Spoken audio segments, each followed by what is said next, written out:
Hi, I'm Jamie Renda. We're back with another TrumpTater podcast. And Pamela Smith, my co-host. I'm Pamela, and we are so glad to have Mrs. Katie Witt with us. She is the current mayor of Kaysville, and we're so glad to have you. Well, it's such a pleasure to be here with the TrumpTater Yes. and you both. Oh, thank you. We'd love to have you tell us a little bit more about yourself and what brought you to this race. Absolutely. So I am currently the mayor of Kaysville, and I love being the mayor of Kaysville. Kaysville is a great town. Probably it was 2018, not quite the end of the year, but we had just had an election, and AOC got elected running on socialist principles, which was offensive to me. And I couldn't, when I found out Rob Bishop wasn't running again, I couldn't not run, because I feel that we really need to be standing up for the founding principles of our nation. And so that's why I'm running. And that's the question that I get asked the most is, why are you running? And that's why. Awesome. Mm-hmm. Thank you. Well, I have to kind of throw out my prejudice a little bit because I would love to see a woman in the seat. Now, I'm not saying that I'm identity politics and I'll vote for you just because you're a woman, but I'd love to see at least make to the primaries and have a very competitive race.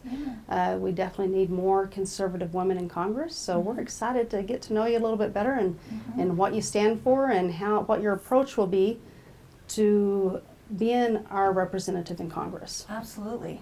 I'm excited. So TrumpTater has a few questions for Okay. you, so we'll get started. Mhm. And we talked briefly about you being mayor, but we'll start with that issue. Okay. How has your experience prepared you to take on the tough issues facing Congress? I think that a couple of things that I have done, not only have I been the mayor of Kaysville, but also I served as a city council person before that. And I think probably the most valuable experience that I've gotten is actually being a wife and mom and dealing with a child who has a chronic illness. So my youngest has cystic fibrosis. He's in his early 20s, and really has given me a passion for fighting for better healthcare prices and bringing those healthcare prices down. So that's one thing that I'm really passionate about. So that we'll jump to another question that the TrumpTater have for you then. What are your ideas on healthcare? All right, this is great. I do not ascribe to Medicare for all, because I think if you think healthcare is expensive now, wait till it's free. Because when you only have one option, the price goes up. So really what we need to be doing is we need to have more options, not fewer. I would also like to, I think we need to keep our Medicare because it provides valuable service for many of our people right now. But I want to see us decouple our insurance from employers. Obviously, if employers want to continue to do that, they may. How long can I have to talk about this? We'll talk about it a little bit because that's interesting, because I kind of have felt over the years that that's one of those perks or benefits of working for a large company or corporation, Sure. the government, other things, that's kind of a package deal. And then when Obamacare came out, a lot of companies dropped their insurance programs. I know our insurance almost tripled, so this is taking me off guard a little bit, so I'd like to understand your logic behind it. All right, well, first you need to understand how we came to the situation we're in now. So it was during World War II, there was a labor shortage, and so we ended up with the federal government doing what they do best, which was inserting themselves where they're not needed. And they decided to institute a wage cap because there weren't enough workers to go around. So business did what they do best, and they found a way around it, which was to offer benefits. So that's when healthcare offered by your employer started. Now, it worked well, and people who had never had healthcare insurance before were able to have health insurance. However, what happened is that we then institutionalized it into our tax code, and that's when things got difficult. Now, over the many decades since that time, neither patients nor providers know how much the service is worth because there's insurance in between. Absolutely. Right? And so what I would like to see us do, if if employers would like to no longer offer that, and just pay their people more so that they can go and find a better health care plan for them, and then it's portable and they can take it with them. And I think it needs to be able to be transported across state lines, and that's another issue that we have right now. Currently, with the coronavirus crisis that we're undergoing, there are a lot of things that we have been doing that are beginning to shake loose. I think that we're really seeing the problems with having way too much regulation. And so I'm hoping that through this crisis, we're going to have more opportunity, more freedom, and come out the other side with a stronger economy and a stronger healthcare system. Well, I like your optimism, not just on a stronger economy, but I see this crisis as almost this fertile ground to take away some of our liberties. It could Absolutely. And so I like your vision We that have perhaps two we can make paths. it fertile ground to regain and take away more power from government. That's versus, right, exactly so. So if you look at the crisis of 2008, how the Democrats reacted to that was by putting in more regulations, more and control. And what we see our current president doing is opening it up. And how All of his can we- solutions have That's been right. getting rid of regulations, right. fast tracking, and Exactly. And so what I see about this time is the opportunity that we have. It's kind of when you go into a forest that has some dead and dying trees and you see all the yellow on some diseased trees that need to be taken down. I'm hoping that by the time I get into Congress, we will have indicated which are the rules and regulations that don't make sense, so that we can just get in there, clear them out, so that we have room for our economy to grow. I'm going to put a plug in for one of my favorite people I'm listening to a podcast right now, Uh-huh. Jordan Peterson. So if y'all haven't listened to Jordan Peterson, but I just listened to a podcast of his, and he was talking about the dead wood and how important it Exactly. is to burn the dead wood off on your own terms. Because if you don't burn the dead wood off on your own terms, that when there is a fire, it's a lot more deadlier. And it gets so hot, it burns the topsoil and makes it where nothing is fertile. And so I like that Yeah. connection there, that there's a lot of dead wood. There absolutely and we need is. to burn that dead wood We need to clear off. it out. Yeah. We need to clear it out so that we can have more freedoms, not fewer. Yeah. And there are two paths, two very distinct paths in front of us right now. And I am going to be choosing the path of more freedom, more opportunity for our people. Okay. Did you have a follow-up on that, Pam? Well, I just wonder what you think about the people as a whole. Do you think that's what they want? And are you seeing In America? yeah? Oh yes, they're hungry for it. They're hungry for more freedom and the opportunities, and to be able to grow. And I think that our people are risk takers. They're entrepreneurs, and if we allow them to, I'm excited for the future. I'm excited to see what our people are going to be able to do in the future with more freedom. Well, this experience has definitely given people a flavor of perhaps what socialism would be, Oh, both so on the true. good and the bad, on the sense that, government stepped up to help, and they had no choice but to step in to help because they told us we had to shut our businesses down. And there's a lot of people that's been very critical, saying Republicans shouldn't take the $1,200 because they don't believe in handouts. But that's totally different than when the government forces you to close your business, to close industry. They do have a responsibility to help people make it through when Agreed. everything else has been taken away. But at the same time, I think a lot of people are scared.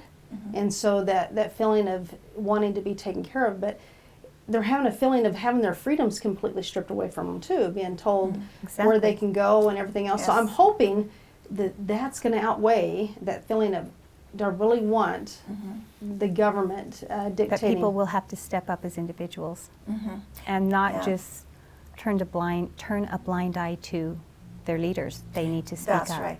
And something that I'm really enjoying watching here in the state right now is how different communities are handling this differently. Now, data is going to dictate whether or not what actions need to be taken.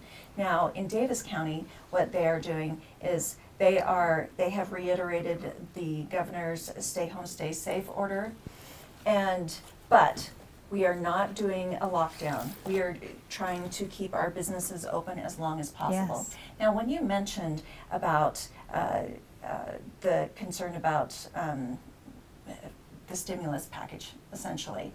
Now, when the government shuts down your business in order to put in a road or something, they pay you. Not for usually that. what it's worth, Yeah, but they do pay you. But they do pay you. Yeah. And I see this as similar in that they're forcing our companies to close. We're pretty much giving chemotherapy to our nation's economy right now, and we're going to have to jumpstart it. And so I support the stimulus package because we need to recompense those businesses and those workers who would have been working if it was up to them. Just wanted to mention that we are being safe. We are sanitizing, and five wives made this sanitizer. So I just wanted to kind of give a shout out to them for putting their talents to use and getting some sanitizer for us to use. Tim Smith. Tim Smith. A Yep. local. Is a local- Ogden's own? I think so. Okay. Anyway, thank you, Tim, and we appreciate the sanitizer. Yeah, So a minute ago, we talked just a little bit about individual responsibility and people stepping up. that's right. So Pam and I have both been pretty passionate on homeless and helping homeless. And so we'll talk just briefly about some of the things that Pam's done and I've done. And then we have a question for you on what is your thought on our homeless population and the best way to help those that need our help. Okay, and first of all, I want to hear what you guys are doing. Well, I would love to share it. For the last, we're going on 5 years, we have been serving a Sunday meal for the homeless in Ogden. And it's been a great project. I went and helped a friend. It's actually a pastor, a local pastor, and he invited one of my neighbors, and I wanted to be a part of it. And so we got together and brought a big Thanksgiving or Christmas feast. We do Thanksgiving too, with all the fix-ins. And when I left, I realized I could learn a lot from the homeless. And so I just wanted to get involved, and that's what it was. And so I just started bringing meals by myself for a few months with my husband, and what started out as a little offering of 2 has expanded. We probably had thousands of volunteers come. But through this setback with the COVID-19, there's been a lot of fear, and really it bleeds down to the very least. And so a lot of them are struggling because the homeless shelters are shutting their doors and limiting the amount of people. So the ones that we don't hear about are the ones that are probably feeling it probably worst. Yeah, the most. So. Yeah. So I've kind of been involved a little bit different because I do a lot of one-on-one work with those who are homeless through addiction and through some other things. Sometimes things that they brought on themselves, and other just hard luck, or one thing that, and I've brought this up a couple times, that we take for granted. And not that my IQ is that high, but I'm fortunate enough that it's higher than probably average. But IQ makes a big difference in people being able to function and be successful. And there's a portion of our population that are born with a lower function IQ. And so we oftentimes think that, they just buckled up and did something, but we have a responsibility to help, not just give out money, but to help people live meaningful lives. And so the homeless population, from my experience, is divided out obviously in many different camps. You have your chronically homeless that I have a lot of different thoughts on how we could go about working with the chronically homeless, but if you gave them a voucher to go get in a house, it wouldn't be successful for most of them because that's their community, it's their family. And so that needs to be taken into account, because especially right now going through this, and we're all kind of socially distancing, but that social interaction is really important for people. And for a lot of the homeless, that is their community, it's their family, and so we got to take that into account on how do we go about solving this problem for chronically homeless, and taking that into account, that is such a big factor of why they are homeless. A lot of it is a choice for some people. And then others, obviously addiction plays a very heavy role in the homeless. Ogden bears a very disproportionate burden on the homeless population. I'm not pointing fingers at Kaysville or anything, but other counties have not stepped up to help with the homeless like Ogden and Salt Lake do. And there's many factors involved in that. But this is really a national problem. And so running for Congress, I mean, we're talking just local, I'd ask you as mayor of Kaysville. But on a national level, we see that the homeless population is really hurting some of our big cities that were beautiful beacons to our nation, and yet now, homeless are encamped on business properties. I own a business. Freeways. And I oftentimes have came in to know that homeless were camping behind my business, and I think, I can see that, but then there's defecation, there's all kinds of other problems. And so it really impacts business, it impacts neighborhoods, and it impacts those that we're allowing to say this is a acceptable way of life. And we have a responsibility there. So anyway, it's not an easy problem, and we're not going to solve it in this, but I'd like to know a few of your thoughts on that. Sure. So, first of all, thank you both for using your individual wherewithal to be assisting the least of these, my brethren. And that's really our responsibility as a community, is to take care of those around us. Absolutely. And so thank you for reaching out. I think we all feel more blessed when we do it, don't we? And Yes. so it's a great opportunity. Mhm. And I think we've missed it sometimes when government just steps in and we make the assumption that they're just taken care of. Well, and it's not just financial dollars, because it's that human Absolutely. connection. Mhm. And that's another reason when one community carries a disproportionate share, it's not just the financial resources that are taken from that community, it's those human resources that are really needed, because oftentimes it's that one-on-one connection that you can make with people. Part of this life is to find meaning and purpose, and when somebody is really lost, doesn't have hope, doesn't have the fundamental material way to provide for themselves a place, then they don't, finding that meaning and purpose in life is really hard. And so that one-on-one connection, or that feeling that somebody else cares, that they're connecting with you, is really important. So just throwing a government program and throwing money at it is not going to fix our... Yeah, so we're excited to hear what you have. I think that with my view of this, I think there are several different reasons why we have homelessness. I think that there's mental illness that is not being treated, and then there's also drug addiction, and sometimes mental illness and drug addiction go together. Yes, for sure. And then there are also, through no fault of their own, through circumstances, people become homeless.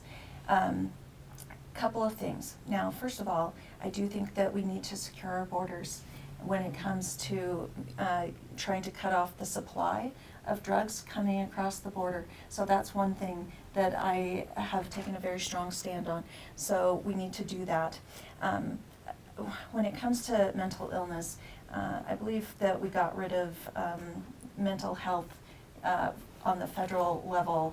It was probably in the 1980s. Yeah. And we don't have, and it was supposed to go to communities, and communities do not have a plan or resources in order to take care of that. So that is something that is going to continue to plague us until we solve that. I do feel a lot of times we have, what breaks my heart the most is when we see homeless veterans who have sacrificed on our behalf. Recently, I was speaking to a delegate, actually, and hopefully she's listening, but she had a wonderful idea that I would like to propose, and that is that on many of our bases, whether they're Air Force or Army, there's extra space there. Could we not build some tiny houses on these bases and fast track individuals, these homeless vets, to be able to have jobs there on base? So give them a purpose while giving them somewhere to live. I love that idea. One of the things that I think is very important for the 1st Congressional District is to take care of Hill Air Force Base, and I want to serve on the Armed Services Committee. and that might be somewhere where I could actually make a difference. Now, there's a portion of the homeless population that I think we kind of overlook sometimes too, because they're not necessarily living at a homeless shelter, but they're families with kids. Right. They're living with other extended families or friends. But recently we helped a young man and his grandmother get in. I went and helped them. They finally got public housing, but we helped them furnish the place and be able to get moved in there. But this young man at age 11 became homeless. His mother had a drug problem. So for 5 years now, from 11 to 16, he's been one house to the other. When I met him, he was at the youth homeless shelter waiting for, and this is major impact at a time of life. So Very formative yeah, time of life. it really is. But Absolutely. it took them years to get their housing vouchers. So affordable housing is another issue that is tied hand in hand with the Yes. homeless population.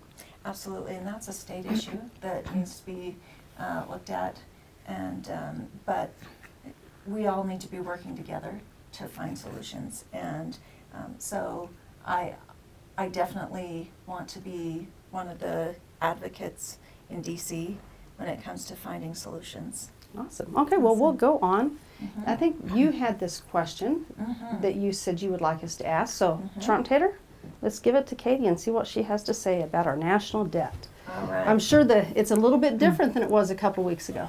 It is, and regardless of the circumstances that we currently find ourselves in, I do feel that our national debt is a national security issue. And it is one of the things that we are going to need to really take seriously, especially now. 3 weeks ago, our national debt was at 23 trillion. It will be more at 25 trillion by the time we're done, and Probably more than that. probably more than that. Now, what do we need to do? First of all, I will support a balanced budget amendment. I think that it's important. I wish Congress would just do it on their own, but they won't. So I think we do need to have a balanced budget amendment. And so 2 things that you need to do with the national debt. Number 1 is you gotta grow the economy, right? And as I previously mentioned, one of the things that we need to do to grow the economy is get rid of the unnecessary rules and regulations that are hampering us and unleash our economy. So that's one thing that we can do. The second thing that you need to do is we need to decrease spending. Now, healthcare is going to play into that, making sure that we bring those healthcare costs down. And also here's another thing. I know there are other areas in the federal government where we can cut costs. Let me give you a for instance.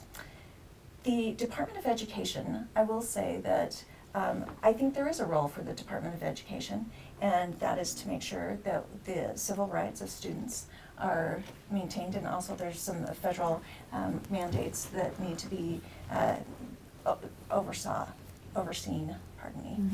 However, they have expanded their role beyond their bounds, and they have a budget of $70 billion a year. And they're not in charge of one stinking school, right? So I do think that. But they are in charge of a lot of policy. Which Of is all the not, schools. which Yes. is not their job. That is not their job. Okay. I'll just toss this question up really quick. Common Core, we feel, has been a disaster. What is your vision on how we can move forward in education? Okay, well, I think I just Yeah. stumbled into that, which is, I think that Utah can teach Utah's kids, and they care about Utah's kids more than a bureaucrat in DC does. So that $70 billion you're talking about, they don't keep it all there. What do they do with that? Is that kind of like what I would perceive as hostage money? So, No, that is in addition. Is that counting all the money that that is their functioning, because then they do race to the top money and they have competitions. So that's not in part of addition Race to to the that. Top and the Common Core agreement money? I would have to go and Yeah. refresh my memory, but yeah, that is their yearly budget. But I did want to say something before we move too far into that is when you have a balanced budget amendment, Utah has a balanced Absolutely. Budget amendment. And cities, we have to live by a budget. But we still Mhm. raise taxes every year, even with a balanced budget amendment. So maybe a suggestion might be, and we end up with around $750 million surplus every year, and then the next year they're still going for more money, right? I don't know if As you a state? as a state. And so I think if we could put that, if they're determined to do excess, why not just pay it down towards the debt? You know, the national debt. But it usually goes back into the hands of people that we don't ever hear about, because it's kind of just, oh yeah, we still have a surplus and we balanced the budget and we did good, but I couldn't speak to that. okay. It might be something to look into, though. On the state level? Well, yes, and then, because if we're really going to do a national balanced budget amendment, you got to look at the How Well, it's- how it looks. states It's not just definitely in word do only. impact, because like Utah runs a fairly conservative government, even with some of the tax increases that maybe we don't like, but we still We're lean. we're lean. And so, but on a national level, you have Illinois and you have California and you have some of these other states that have very high pensions for their state employees, for their teachers, and et cetera, but they don't have the money to pay that. And so eventually it comes back to, it's going to be a burden upon our federal government. So, which is unfair to states Very that, unfair. Well, that yes. run a lean Right, and they will grow in a way that is unsustainable and get everybody addicted to that To the lifestyle, services. right? And then when it's not sustainable, then they turn to the federal government to say, bail us out, right? Yeah. Right, so I think another good thing that we are seeing at this moment, and I hope that people are seeing this, is what is the true role of the federal government, right? And we need to be staying in our own lanes, both at the federal level, at the state level, and I wish I could say that it was just the federal government taking on more on their own accord, but I've seen also where states have pushed things up to the federal level because they don't want to have to deal with it. As you mentioned, you know, I have this program and it's going to be bad if it doesn't get taken on. What, excuse me, what I have seen in my city is people will start a program. I'm hesitant to bring up an exact example, but as a community project, and then it gets so big that they can't handle it anymore, so they want to pass it off to the city to take on. Yeah. And we just went through getting rid of a lot of the programs that had been adopted. We're not sustainable by Correct. Yeah. It's all right for volunteerism, but not. Yeah. It's not the government's right and obligation to take it on. It's not their responsibility. So Can I address one more question on the Common Core? Really, it was all about data collecting and turning that into the federal government. So I just wanted to know your take on what you think about that. I think that what I've seen from the transportation side is that government takes our money and then we have to go beg for our money back, and then they give it back with strings attached, right? And so that's what I see with the Department of Education too. If you want this money, you have to do X, Y, and Z in order to get that. Well, what if that's not what's in the best interest for our kids, right? Yeah. And so using our own money So that's what I bribe meant by us- hostage money. Yes, absolutely. It is. I Is agree. it? I agree. And that's what happened with Common Core, because it was the longitudinal data system that had to be set up in order for us to, push in through the common standards. And yeah, it was really about following Control. children. It's about control. Yes, and taking parental rights away. Yeah, Right. I So agree. Thank you. Our time's kind of wrapping up pretty Yes. quick. We'd love to have you on again to talk about more issues. Absolutely. But is there anything that you would like to tell the delegates about yourself and why they should vote for you over your competitors out there? Well, the things that I am running on, I'm running on 3 principles, which are preserving freedom, expanding opportunity, and reigniting patriotism. There are 2 issues that are more important to the 1st Congressional District than others, which are Hill Air Force Base and our public lands, making sure that we have good oversight over what happens on our public lands, because the federal government owns 65% of the state of Utah. And then I've been talking to delegates and caucus goers since about September of last year, calling them almost every night and talking to a lot of people. And the issues that I talk about the most, we talk about health care, talk about our national debt, talking about immigration, our broken immigration system, and I'd love to tell you more about that and how we can fix it with the will, the wall, and the way.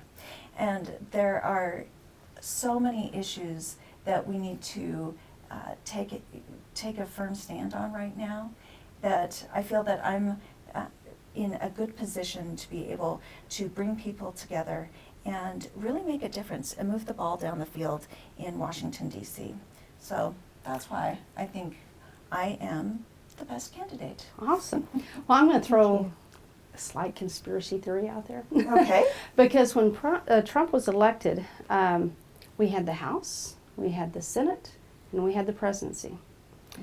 And it's really, really important to me to have congressmen and senators that are there to support the agenda. I feel like Paul Ryan intentionally undercut President Trump for his first 2 years in office, and when Paul Ryan was Speaker of the House. And so then I have to wonder, well, why did he do that? But I believe that there were some Republicans in on wanting to take Trump down from the very beginning.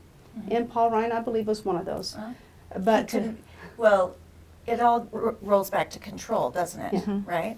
And so I think that what the shortest thing I can say, I'm pro-life, I'm pro-gun, I'm pro-Trump. Awesome. Okay, that's what we want to hear. We want somebody in Congress that will not only support but stand up for our president. That's right. So we're going to end on our slogan. We'll let you hold that sign up. Yeah. And the TrumpTater. And so on the count of 3, we're going to say, be a tater, not a hater. I missed the count of 3, but anyway, we want to be taters, we want to be doers, and thank you, Katie, for coming on the TrumpTater podcast, and we're excited to have you back another time. All right, sounds great. Thank you. Thank you.